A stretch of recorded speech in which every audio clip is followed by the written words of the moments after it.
This is Jennifer Sparks, and we are on the Margaritaville at Sea Islander. I'm traveling today with my husband Kelly, and it is coffee time. Today is going to be a planned day at sea. Margaritaville at Sea, at least yet, does not have an app. Everything is a printout to find out what's going on for the day. If you're not interested in this, just fast forward a little bit. I'm going to be showing you a lot in this video about what goes on at a day at sea. This particular cruise was January 19th to 24th out of Tampa. This is going to be our third day at sea. We had two planned, but the day before we had really bad weather and we couldn't dock in Progresso. So we had a surprise day at sea. I created a video about that day at sea as well. Everybody cruises differently, and that's what my videos are about, is basically to show you what's available and how different people cruise. We like to get up really early in the morning. Others prefer to sleep in. Different strokes for different folks. There are a lot of different food choices, and I'm going to be making an entire video about that. But in the morning, the omelets are a really good choice. I love them. In the morning, you can find fresh omelets with your choice of fillings at Frank and Lola's, the pizza place. Also in this area, if you're looking for something a little different, or if you're like particular with your coffee, you can find Margaritaville Coffee Shop. Ordering anything here will require an additional fee. Unlike some cruise ships, on embarkation day, you're not allowed to bring any soda of any kind, no water, no alcohol, no wine. Anything you consume during the cruise has to come from the cruise. I see a lot of mixed reviews about the food on the ship, but we really enjoyed everything. Going back to our stateroom, we found we received a credit for our day at Progresso. Because we didn't go there, we're receiving a credit for the port taxes that were charged to us. We are going to further explore the ship today. Believe it or not, we still haven't seen and done everything. I would say the Islander is a medium size. I just personally got off Carnival Vista, and that ship is a lot bigger. But there were a lot of things that I really liked about this ship, especially this atrium. It's gorgeous. We're going to take a ride in the glass elevators later in this video. This is where you're going to find the flip-flop bar, where you can find live music. Live music is huge on this ship. If you like live music, this is going to be a great ship for you. Definitely has a laid-back, fun, it's 5 o'clock somewhere vibe. The sea is a lot more calm today. It was pretty angry yesterday. Fortunately for us, we never got seasick at all. It was kind of just challenging walking sometimes. Let's go check out the casino. I already made a whole video about this, so this was just going to be a very short thing about what we did that day in the casino. The casino is pretty small. It is non-smoking. The casino itself was never really that busy. I don't know if it's because of the non-smoking, or perhaps maybe because Margaritaville at Sea is a new line and there's not a big casino program as of yet.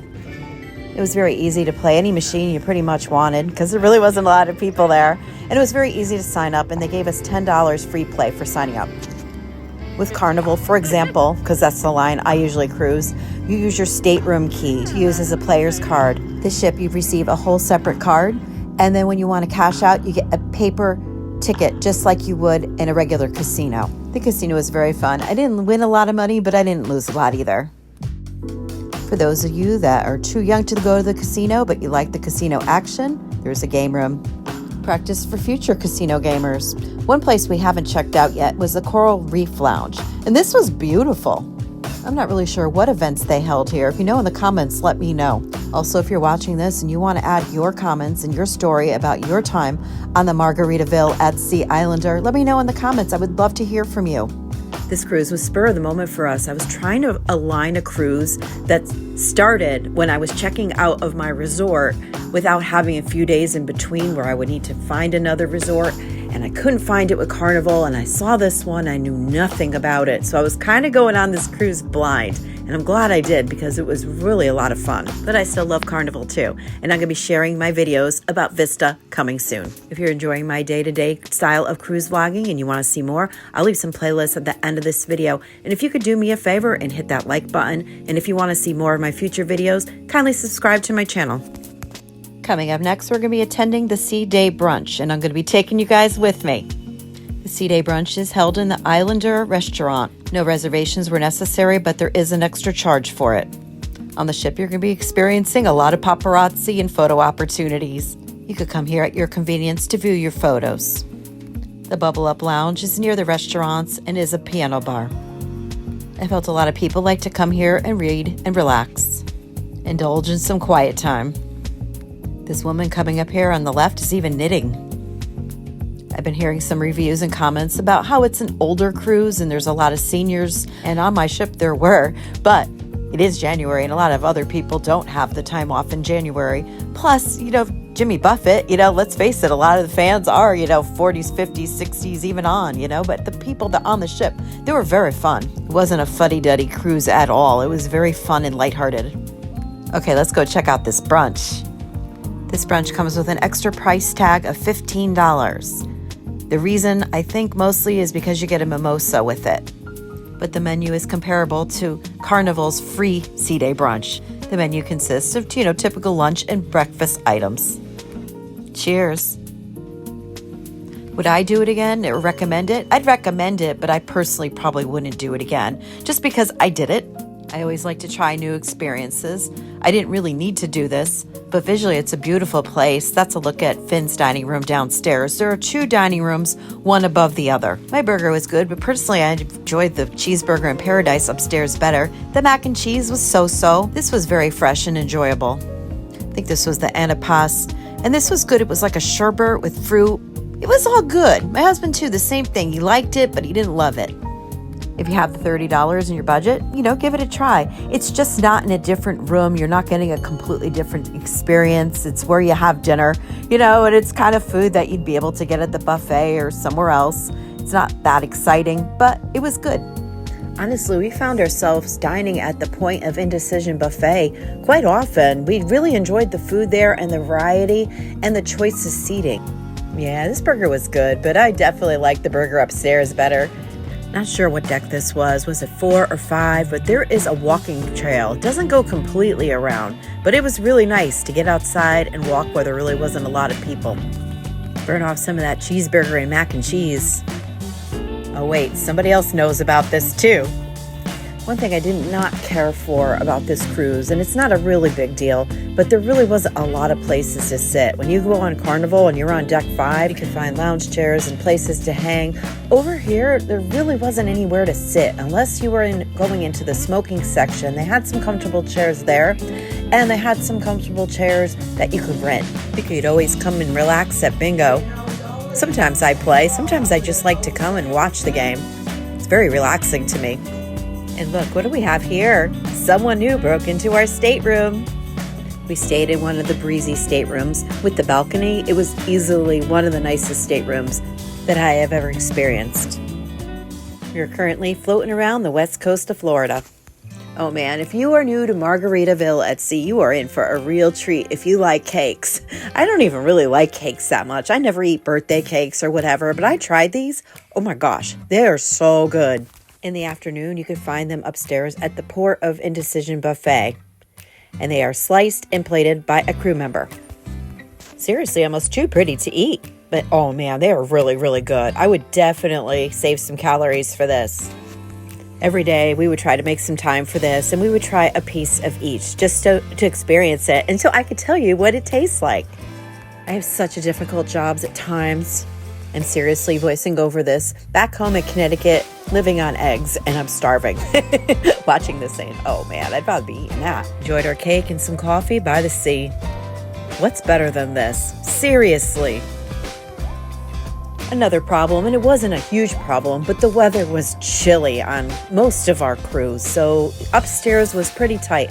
A lot of people were up there playing cards and had games, and they spent the entire day up by the Port of Indecision buffet, so sometimes it was a little challenging finding somewhere to sit. We're currently walking by Cheeseburger in Paradise. Don't miss that. The burgers are fantastic, and the topping bar is even better.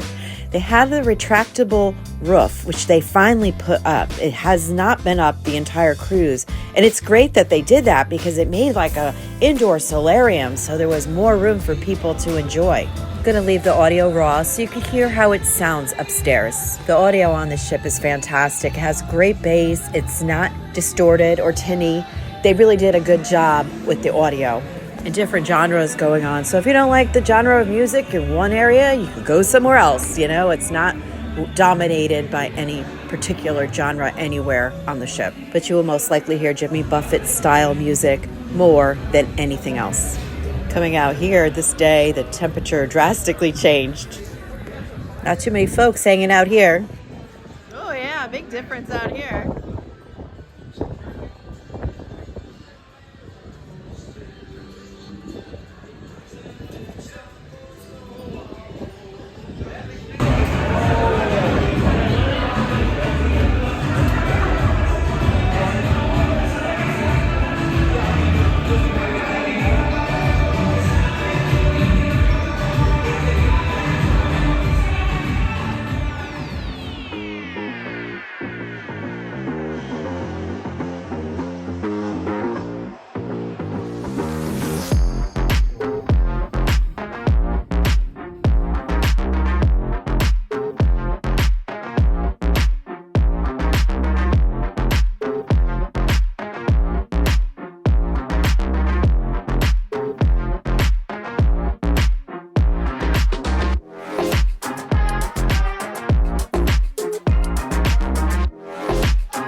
You're like, wow. You like pepper. You like pepper.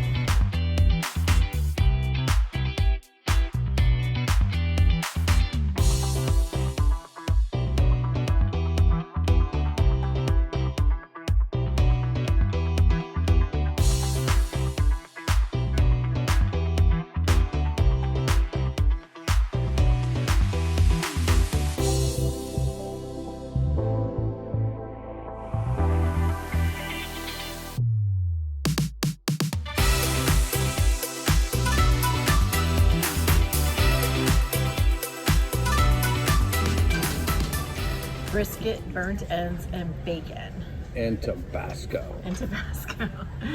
Kelly asked me if there was one thing I wanted to get more of. I said I'm really full, but if I were to get anything, it'd be the mac and cheese With Tabasco. with Tabasco.